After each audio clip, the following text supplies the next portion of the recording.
Well, hi there. So in this video, we're going to learn about three different concepts, all related to inflation. First, the causes of inflation, all in one spot. We already learned about two. Second, we're going to learn about monetary policy, specifically to fight inflation and stagflation. It's pretty straightforward. And third, we're going to toe dip into a new model called the Phillips curve. So let's get started.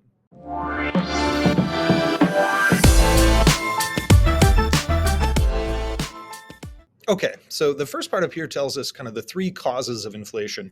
And we've actually learned about two of these causes already in this class. We just don't really know like the names of them. So for example, the first cause of inflation would actually be when you have a situation like this, where aggregate demand and aggregate supply are like that, and aggregate demand increases to AD1 and price levels rise, right? When aggregate demand rises. And we call that demand pull inflation. That's what it means, demand pull. It's like demand is pulling up basically prices in the broader economy. The other type of inflation is when SRAS decreases. And you know that SRAS can decrease for a variety of reasons. Maybe inflationary expectations have happened. Maybe resource costs have risen. Maybe worker productivity has fallen for some reason. Maybe the government imposed a lot of costly regulations. So inflationary expectations, resource costs, actions by the government affecting producers and productivity. But any of those could have caused higher price levels. And so most of that relates to what we call cost push inflation. Boy, I'm switching between lowercase and uppercase. That's weird. Cost push inflation, and it's really happening only when short-run aggregate supply decreases. So these are just two names for those two types of inflation. The third reason that inflation happens is something that we can explain using what's called the quantity theory of money. And in class, I sold chocolate bars to illustrate this notion that if the government were to create a whole lot or more of extra money, it doesn't really directly create more output, right? Which is what we kind of use to explain the LRAS being vertical, that there's no real direct relationship between price levels and the amount of output in the long run. But it's also an explanation for this thing called the quantity theory of money, where if you have, for example, a chocolate bar that's selling for $10, and then next week the government creates 10 times as much money out there, what we would expect to happen is that the chocolate bar will now cost $10, right? It's 10 times the original amount of money. And the quantity theory explains why that's true. So let me unpack what it is, but it really is just telling us that a change in the supply of money causes a proportional change in price levels. That's really all it tells us. And it's an equation, right? It's an equation. And this is the equation. So we want to kind of maybe put a star next to the equation of exchange, or the equation of the quantity theory. M times V equals P times Y. And M is the money supply. V is this thing called velocity of money, which is a constant. And it really is just the average number of times that a given dollar is spent in a given period of time. So for example, if you could imagine our classroom has $100 in the money supply, and the average number of times that a dollar gets spent this year is 2. Well, 2, the velocity of money, the average number of times it's spent, times the $100, will tell us overall how much spending there is in that economy.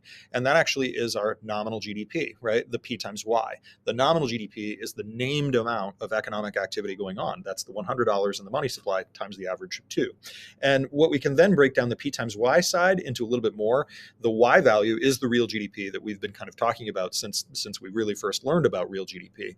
Price levels is the P. And so you can actually strip the price levels out of the nominal GDP and just say, well, why? Very often, Y values are pretty close to constant.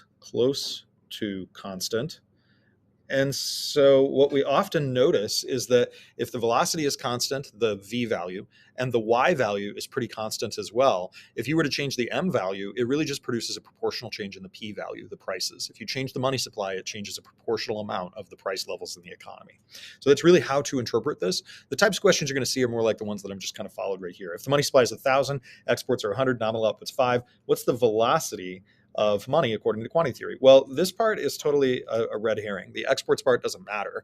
What we need to know is that M equals 1,000 and P times Y equals 5,000, the nominal output. And therefore, we can say V equals 5, right?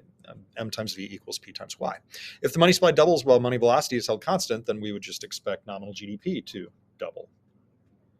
So hopefully those aren't too bad, but that's the types of questions we're going to see. We'll do a little bit more practice in a minute. The second thing I want to talk about with inflation is related to monetary policy and how they can fight inflation, and in particular, how they can fight stagflation recessions. And we know that very often stagflation recessions are caused when high inflationary expectations will decrease SRAS, and that is kind of creating this problem that we have up here. How do we fix SRAS going backwards simply because in people's minds, they think inflation is going to be high, right? How do you fix that? And in the 1970s, what the central bank decided to do was to raise policy rates, right? Make policy rates go really, really high, which will create a recession. And that recession actually will kind of crush that inflationary expectations by bringing down inflation itself. So specifically, that high policy rate will make a recession really bad. And it is actually exactly what the US government did. The central bank, the Federal Reserve, caused a very, very steep recession by raising interest rates. And what they did is that steep recession meant that there was a reduction then in inflationary expectations. And that ultimately led to economic recovery. And so it was how we kind of solved that problem. So just to give you a quick picture of like what that meant, it would be like if you have really, really high price levels way up here, right?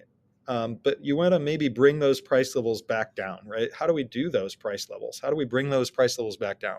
Well, what they did is they started, so I'm going to put part A, they started here, they reduced aggregate demand a whole lot, and we went to point B.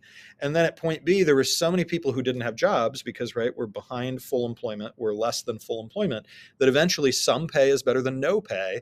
Those workers began to accept lower wages, and ultimately the SRAS curve shifted to the right. And so we went down to point C. And you can really see here kind of clearly what was going on. At least I hope this picture makes sense, that they caused the initial AD decrease by raising the policy rates. And that then allows us to be in a deep recession where price levels are so low that those inflationary expectations basically reset. So it's a tool that can be used to actually fix stagflation, although it's a very painful tool and one that maybe we don't necessarily want to use. But it's better than the stagflation. Third thing we want to talk about in this lesson is a very simple model of basically the relationship between inflation and unemployment. And there's kind of two parts of it. The first part of the model is something called the short-run Phillips curve, and the second part is called the long-run Phillips curve. And I'm just going to kind of explain it while I draw it here with you. In the 1960s, there was a British economist who didn't quite use these exact same variables, but for our purposes, it doesn't really matter. He found that there was a inverse relationship in between inflation rates and unemployment rates. And I want you to kind of think about it for a second, and it should make sense that typically we find that when there's very low unemployment, like you're right here on the axis, you have very low unemployment, typically price levels are rising during that period of time. And typically we'd find in the 1960s and before that when there's really high unemployment, that price levels are not rising very fast, right? That there's not a whole lot of economic activity, so it's not boosting up that inflation. And ultimately, though, so we call that the short-run Phillips curve, we find that that's only true in the short run. By the 1970s, economists basically had noticed that this inverse relationship is really only correlational, and it's only correlational within a year or two, maybe 5 years at most. But that ultimately, it's better to understand that maybe there's an unemployment rate that the economy kind of naturally gravitates toward. And what should we call that? Yes, the natural rate of unemployment. And in fact, that's where this natural rate of unemployment kind of comes in, is actually the Phillips curve. It's actually constructed in part in order to explain that in the long run, there's a natural rate of unemployment that the economy kind of gravitates toward. Now, this also is sometimes called the non-accelerating inflation rate of unemployment, right? This is what it says right here, the non-accelerating inflation rate. Let me put that right here. I may have gotten a little bit carried away. Non-accelerating inflation rate of unemployment. And it basically is saying this, that if we are at this unemployment rate, right, that we're at this, say, 5% for the United States, then the inflation rate, the expected inflation rate will stay where it's at. This number, whatever that 2% or 3%, whatever it is going to stay where it's at. But if the unemployment rate were to, say, fall down to, say, 3%, well, we would be in an expansion, and the actual would be greater than the expected, right? Would be greater than the expected. If we were way down here at a very high unemployment rate, right, that would be a recession. And I'm going to label the F here as full employment, right? So long run equilibrium, expansion, and full employment. This is the long run equilibrium.